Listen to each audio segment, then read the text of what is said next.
Santo Agostinho. Confissões. Livro 12. Capítulos 14, 15, 16, 17, 18 e 19. Capítulo 14. A profundidade das Escrituras. Admirável profundidade das tuas palavras. Sua aparência nos acaricia, como se acariciam as crianças. Sim, admirável profundidade, meu Deus, admirável profundidade. O meditá-las causa um arrepio sagrado, tremor de respeito, estremecimento de amor. Odeio com veemência seus inimigos. Oh, se pudesses fazê-los morrer, sob teu gládio de 2 gumes, para que não tivessem mais inimigos. Desejaria que eles morressem para si mesmos, e que vivessem só para ti. Mas há outros que não censuram, mas, pelo contrário, exaltam o livro de Gênesis, e que dizem: não é isto que quis dizer por essas palavras o Espírito de Deus, que as inspirou a teu servo Moisés. Não, o que ele quis dizer não é o que dizes, mas o que nós dizemos. Eis, ó Deus de todos nós, o que eu lhes respondo, sê nosso árbitro. Capítulo 15. O que dizem seus inimigos? Ousareis apontar como falso o que, com voz clara, a verdade disse ao ouvido de minha alma sobre a verdadeira eternidade do Criador. Ou seja, que sua substância não varia no tempo, e que sua vontade se confunde com sua substância, e que por isso ele não quer ora isto, ora aquilo, mas quer o que sempre quis, simultaneamente e para sempre. Sua vontade não se exerce repetidas vezes, não se propõe ora esta, ora aquela finalidade, não quer o que antes não queria, nem deixa de querer o que antes queria, uma vez que tal vontade seria mutável, e o que é mutável não é eterno. Ora, nosso Deus é eterno. Tereis por falazes as palavras da verdade faladas ao ouvido de minha alma, que a espera das coisas futuras se torna contemplação, quando presentes, e que depois se transforma em memória, quando passadas. Que todo pensamento que varia assim é mutável, e que nada do que é mutável é eterno. Ora, nosso Deus é eterno. E reunindo e condensando estas verdades, deduzo que meu Deus, o Deus eterno, não criou o mundo por um novo ato de volição, e que sua ciência não admite nada que seja transitório. Que respondeis, então, meus contraditores? Será isso falso? Não, dizem eles. Mas então, será que eu afirmar que toda criatura que tem forma, que toda matéria susceptível de tê-la recebe seu ser somente daquele que é bondade soberana, porque ele é ente supremo, também não o negamos? Então, que negais? Negais, talvez, que haja uma criatura sublime, unida por um casto amor ao Deus verdadeiro e eterno, sem lhe ser coeterna, que dele não se separa nem se desvia para as várias vicissitudes do tempo, mas, pelo contrário, repousa apenas em sua contemplação. Com efeito, te ama tanto quanto pedes, ó Deus, e mostras a ela tua face e a sacias, e ela jamais se afasta de ti nem ruma a si mesma. Ela é a morada de Deus, não terrena, e nem formada de substância do céu material, habitáculo espiritual que participa de tua eternidade, imaculada por toda a eternidade. Tu a fundaste pelos séculos dos séculos, estabeleceste uma ordem, que não passará jamais. Contudo, essa lei não é coeterna, porque teve princípio, foi criada. Não encontramos o tempo antes dessa criação, porque a sabedoria foi a primeira de todas as tuas criações. E é claro que não me refiro à sabedoria da qual és Pai, ó nosso Deus, e que te é perfeitamente igual e coeterna, por quem todas as coisas foram criadas, e que é o princípio em que criaste o céu e a terra. Refiro-me à sabedoria criada, dessa essência intelectual, que, pela contemplação da luz, também é luz. A esta, embora criada, também chamamos de sabedoria. E assim como a luz que ilumina difere da luz refletida, a sabedoria criada difere da sabedoria incriada, e a justiça justificante difere da justiça nascida da justificação. Nós fomos também chamados de tua justiça. Porque um de teus servos disse, para que em Cristo nos tornemos a justiça de Deus.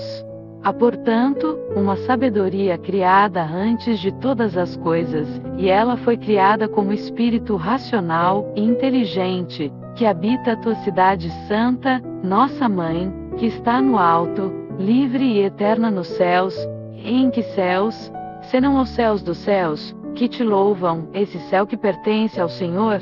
Se não encontramos o tempo antes dessa sabedoria, é porque ela precede a criação do tempo, tendo sido criada primeiro, mas antes dela a eternidade de seu Criador, de quem recebeu sua origem, e não do tempo, pois este ainda não existia, mas pela sua condição de criatura criada.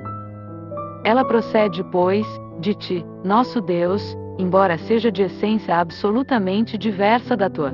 Não encontramos nenhum tempo, não apenas antes dela, mas nela própria, porque ela é capaz de contemplar sempre tua face sem jamais se apartar de ti, sendo incólume as mudanças e as variações.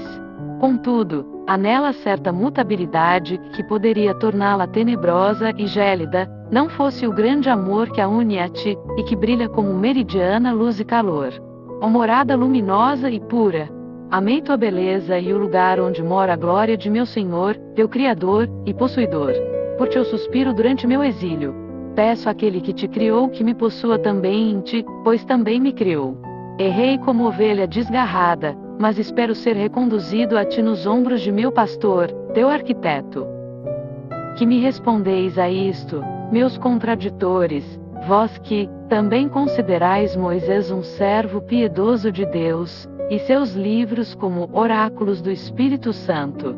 Não será esta a casa de Deus que sem lhe ser coeterna, é contudo, à sua maneira, eterna nos céus?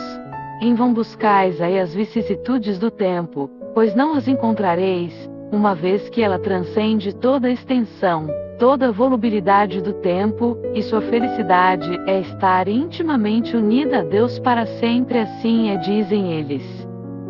Mas então, qual das verdades que meu coração proclamou diante de Deus, quando escutava em meu íntimo a voz que canta sal glória, podeis apontar como falsa?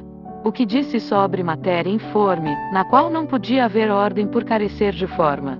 Mas onde não havia ordem não podia haver vicissitude de tempo, mas esse quase nada, enquanto não era um nada absoluto, provinha certamente daquele de onde nasce tudo que, de algum modo, existe. Tampouco negamos isto, dizem eles. Capítulo 16. Outros adversários das Escrituras. Quero discutir diante de ti apenas com os que reconhecem por verdadeiras as afirmações que tua verdade revelou à minha inteligência. Os que o negam, que ladrem quanto quiserem, até ficar roucos. Tentarei persuadi-los a que se acalmem, e deem acesso em seus corações à tua palavra.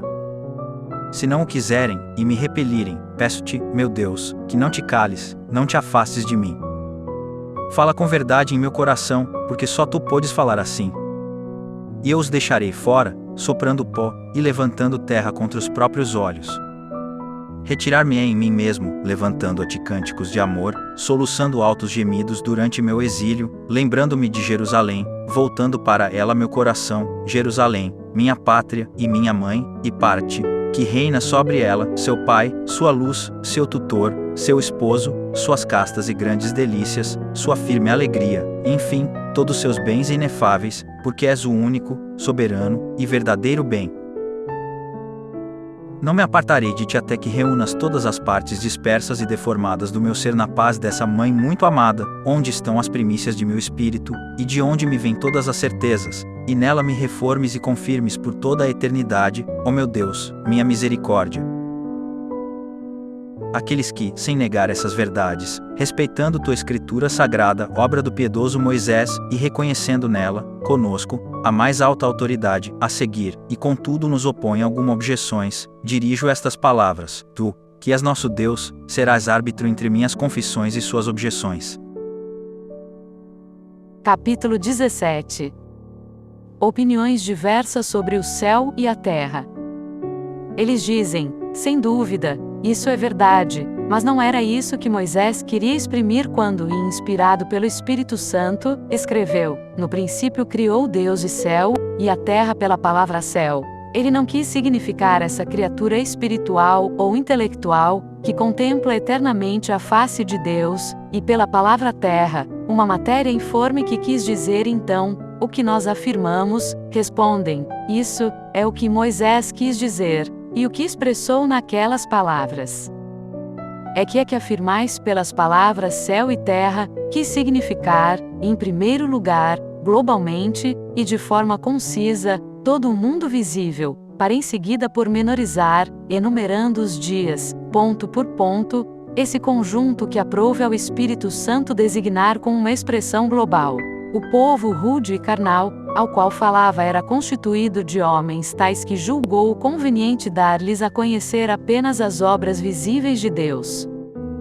Quanto a esta terra invisível e informe, a este abismo de trevas, com que, durante 6 dias, foram sucessivamente criadas e ordenadas todas as coisas visíveis que são conhecidas de todos, eles concordam comigo em que se pode entender com isso, sem erro, essa matéria informe de que falei. Algum outro dirá, talvez, que a realidade invisível e visível não foi chamada impropriamente de céu e terra, e portanto, que o universo criado por Deus na sabedoria, isto é, no princípio, está compreendido sob esses 2 termos. Porém as coisas não foram feitas da substância de Deus, mas do nada, e não se confundem com Deus, e nelas existe o princípio da mutabilidade, quer permaneçam como morada eterna de Deus, quer mudando-se como a alma e o corpo do homem. Por isso a matéria comum a todas as coisas invisíveis e visíveis, matéria ainda informe, mas susceptível de forma, e de onde se fariam o céu e a terra, em outras palavras, a criação invisível e visível, mas uma e outra tendo recebido forma, foi designada por essas expressões de terra invisível e informe, e de trevas reinando sobre o abismo, com a seguinte distinção: por terra invisível e informe deve-se entender a matéria corpórea antes de ser qualificada pela forma, e por trevas reinando sobre o abismo, a matéria espiritual antes da restrição de sua, digamos, imoderada fluidez, e antes de ser iluminada pela sabedoria. Poderia alguém afirmar, se quisesse, esses termos céu e terra não significam realidades perfeitas e acabadas, lá onde lemos, no princípio Deus criou o céu e a terra, mas um esboço ainda informe, uma matéria passível de receber forma e servir para a criação, nela já existiam, como que um embrião, sem distinção de formas e de qualidades, essas criaturas uma espiritual, e outra material, que, ordenadas como estão agora, são chamadas de céu e terra. Capítulo 18. Outras interpretações. Ouço e considero todas essas teorias, mas não quero discutir por questões de palavras, o que não serve para nada, senão para a confusão dos ouvintes. Pelo contrário, a lei é boa para a edificação se dela se faz uso legítimo, porque sua finalidade é a caridade, que nasce de um coração puro, de uma boa consciência e de uma fé não fingida. Nosso mestre sabe quais dos 2 preceitos em que resumiu toda a lei e os profetas. A mim, que observo com zelo tais preceitos, ó meu Deus, luz de meus olhos na escuridão, que me importa, que possa encontrar sentidos diferentes para essas palavras, se todos são verdadeiros. Que me interessa, digo eu, que outros compreendam o texto de Moisés de modo diferente do meu. Nós todos que o lemos procuramos indagar e compreender o pensamento do autor. E como o julgamos verídico, não ousamos admitir que ele pusesse dizer o que sabemos, ou o que consideramos falso. Assim, nos esforços que fazemos para compreender, na Escritura Sagrada, a ideia que o escritor quis transmitir, onde está o mal se o leitor interpreta o sentido que tu, luz de todas as inteligências sinceras, e fazes parecer verdadeiro, embora talvez não tenha sido este o pensamento do autor. E considerando que ele, pensando de outra maneira, só pensou verdades? Capítulo 19. A verdade, Senhor, é que criaste o céu e a terra. A verdade é que o princípio é tua sabedoria, em que criaste todas as coisas. É também verdade que este mundo visível se compõe de 2 grandes partes, o céu e a terra, síntese de todas as realidades criadas. É ainda verdade que tudo o que é mutável sugere a nosso pensamento. A ideia de algo informe, susceptível de tomar forma, de mudar e de se transformar. A verdade é que um ser tão intimamente unido a uma forma mutável, que, embora sujeito-se a mudanças, nunca se transforma, não está sujeito ao tempo. A verdade é que a massa sem forma, que é quase o nada, não pode conhecer as vicissitudes do tempo. A verdade é que a matéria que constitui uma coisa, se assim podemos falar, toma o nome dessa coisa, e portanto podemos chamar de céu e de terra a essa massa informe, com a qual foram feitos o céu e a terra. A verdade é que, de tudo que recebeu forma, nada se aproxima mais do informe que a terra e o abismo. A verdade é que não apenas tudo o que foi criado e formado, mas ainda tudo o que possa ser criado, se origina de ti, tu que és o autor de tudo o que existe. A verdade é que tudo o que é formado a partir do informe, primeiro é informe, e depois, recebe forma.